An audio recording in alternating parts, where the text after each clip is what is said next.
Ms. Richins, good morning. This is case 231-500-139, State of Utah versus Kouri Richins. Ms. Lazaro on behalf of Ms. Richins, Mr. Bloodworth and Ms. Shervinack, among others, on behalf of the state. We're here on a couple of issues. First, let's talk about the state's motion to admit certain exhibits in anticipation of Wednesday's preliminary hearing. Ms. Lazaro, have you had a chance to look at that? I have, Your Honor. Thank you. We don't oppose any of those exhibits, and I think I did some research under the rules. I think that prior testimony probably comes in. I spoke with Mr. Bloodworth under the new preliminary hearing statute. I think as long as they call a witness or two, right. They can admit other documents. So I'm not going to oppose that. Okay. There is a substitution that has to be made, though, Mr. Bloodworth? Yes, Your Honor. In the copy of the exhibits the state provided the court, Exhibit 17 was wrong. I have the proper 17 if I can pass it up. Do you also have, can you email to Brittany a proper copy of a PDF of 17? Yes, Your Honor. In fact, in a preview of coming events, the state this afternoon or at some point today will file a bench brief in support of the preliminary hearing. That will include these 18 exhibits. You'll get a fresh copy of them digitally, and some additional exhibits. We need a paper copy as well for the appellate record. Your Honor, we have that too. We'll have a paper copy and a digital copy for the court, for counsel as well, and we've also prepared one for the witness stand if needed there. Okay. I can wait for that. That's fine. Okay, Your Honor. Ms. Lazaro, you have a correct copy of State 17? I have, yes. Okay. How many witnesses are you calling on Wednesday? Your Honor, we will likely call two. We will recall, if you will, Mr. Kochademus and Ms. Harrington, the two experts. And then we'll just be submitting on the transcripts?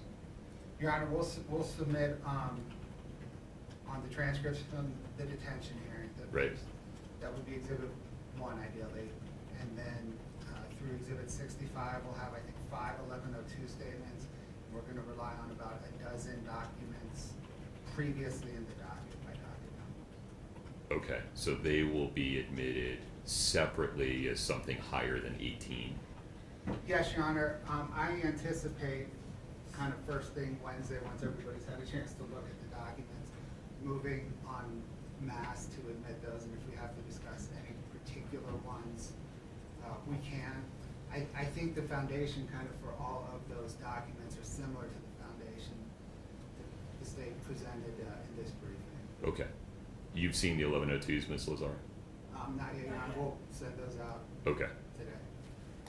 On a related note, the statements of Witness 1 and Witness 2, specifically Witness 1 at 1:59 p.m. and Witness 2 at 2:11 p.m., are those being offered on Wednesday? Your Honor, those are covered by 1102s on Wednesday. And is the defense going to be making objections regarding those? I haven't made that decision yet. I think what I anticipate doing, and I apologize because of my schedule, we weren't able to have this hearing earlier. I was hoping to get the state's bench brief and all their exhibits and then probably file something. If I get it today, I'll get it filed at some point tonight. Okay. Just so the court's aware ahead of time of our position on everything. If I call a witness, it'll probably be one additional witness, and then we'll provide our exhibits as well. I am most acutely interested in defense's position regarding Witness 1 and Witness 2, especially 1:59 p.m. for Witness 1 and 2:11 p.m. for Witness 2. I'll make sure to address that. Okay. All right. That's helpful. Because I hadn't seen the 1102s and I wasn't sure where we were on witnesses. I Right. wasn't I mean, I haven't seen Yeah. them either. I'm just So- going off the representations that are made in the probable cause statement and the second amended, I think it's the second, right? Amended Second, information? yes. Yeah. I'll address that. Okay. Specifically. All right. Your Honor, we'll provide counsel with those 1102s before she leaves the building today. Okay. That's helpful. Am I right that the probable cause for count 4, which is the distribution charge from February 14, 2022, is linked to count 2? Correct, Your Honor. Okay. Okay, understood. Your Honor, since we're talking the second amended information, can I correct an error there? Yes, please. Your Honor, the state moves to amend by interlineation the date in count 7 from January the 29th, 2022 to June the 14th, 2022. State made the error, but the state recognized the error about 2 weeks ago in that council vote. That's correct. Any objection, Ms. Lazar? No, you're right. So we'll enter this as the third amended by interlineation? Yes, Your Honor. Okay. I'll do that more legibly.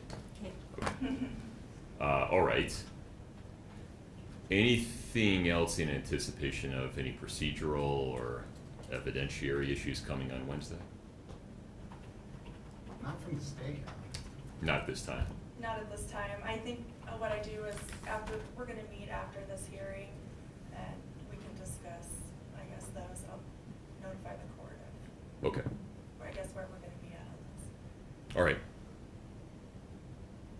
Are you going to be asking for a chance to brief, or are you just expecting a decision from the court? I mean, obviously you have an opportunity to file a motion to quash bind over, so it wouldn't be your last chance.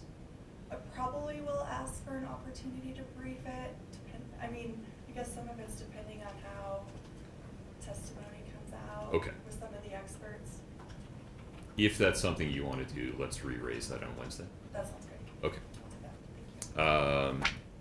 Then the motion to compel compliance with the subpoena to Gordon Law Group. They're not here, as far as I can tell.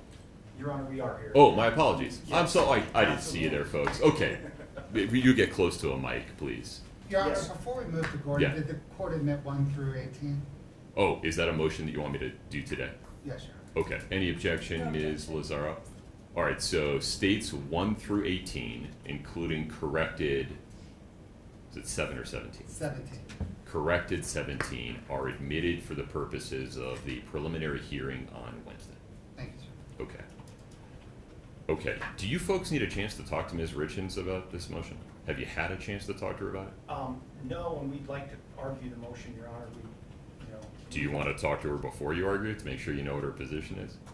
I could ask her counsel, I guess, if we've not spoken with her.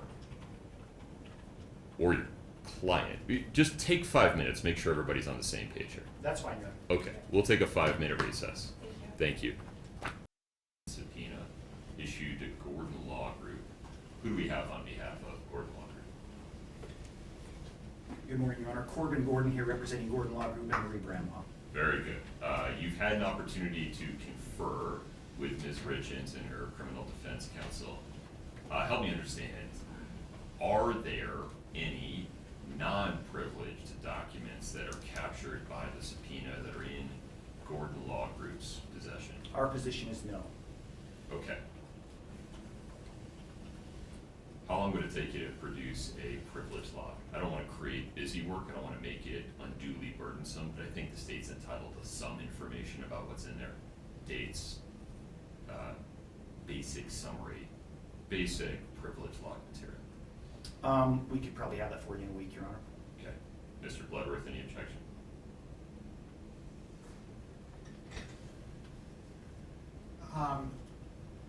Your Honor, no objection to that. Was the court by its question intending to ask about kind of administrative material separate from communicative?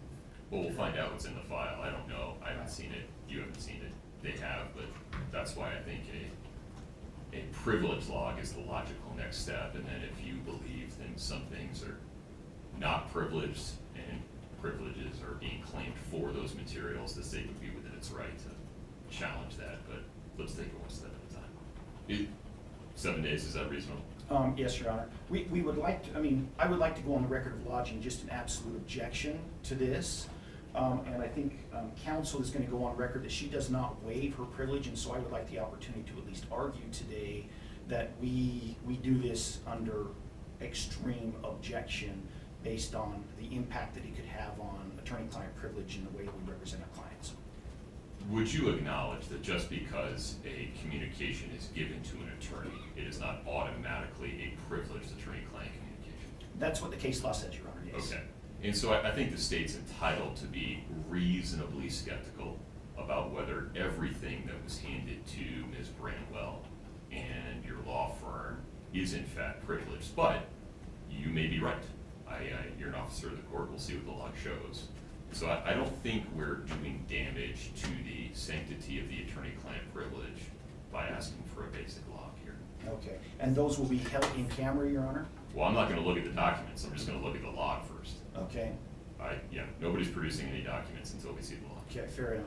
And we will reserve the right to have an argument about that as Of when we course. come back. Very good, Your Honor. Absolutely. Okay, Anything further, sir? No, Your Honor. Can we agree May 20? that's fine, Your Honor. All right, anything else on this, Mr. Bloodworth? Your Honor, just the manner of production of the log, I don't think we want this, the court document, this is a public document. Okay, If counsel wants to just email it to. I'm comfortable with that. To me, that's. It's Yes, in that- the that's vein part of a of- discovery response, I think that's appropriate. Okay, that's the way we'll do it so that it doesn't become Yeah. public. Let's make sure Ms. Lazaro gets a copy as well. I will do so, Your Honor. Okay? Thank you. Thank you for appearing. Thank you, Ms. Bramwell. Ms. Lazaro, anything else today? I don't think we have anything else this morning. Okay, Mr. Bloodworth. No, Your Honor, thank you. 9 a.m. on Wednesday, correct? Correct. Does that still work? Yes, sir. Okay, Ms. Richins, I'll see you back then. Thank you. The court is in recess. Thank you. Thank you.